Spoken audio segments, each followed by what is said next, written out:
In life, I think you have lots of moments where you have connections with people for that moment, and sort of like you don't know when you're going to see them necessarily again, but when you do, you'll still remember them because you've had those moments.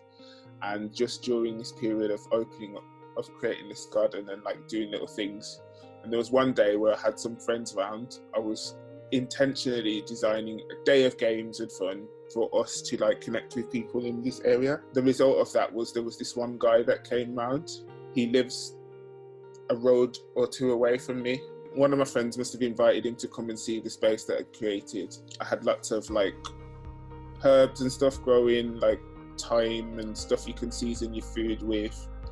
And he came round. He was like this Jamaican guy who'd been living on his own for a long time, and he was telling me how he'd been so like lonely and sad, and like he just plays his music really loud to try and drown some of those emotions. Some days he was saying he was crying really hard, like on his own, and he's up in his I think he said he's up in his 50s.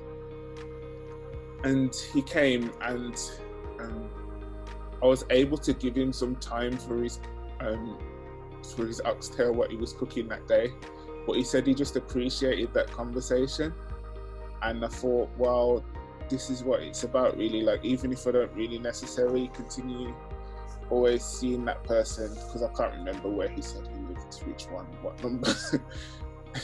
But I know that it had a positive impact for that time and that moment. And I just think the more we appreciate times like that, like small times like that, especially in this climate where we're not able to necessarily just randomly start talking to people because we have to keep our distance, those things, you can't take them for granted. Those little moments of just saying hi to someone and talking to someone, having a conversation with them in the moment, and then maybe never see them again, those are really as important as the ongoing relationships, because they bring life to people.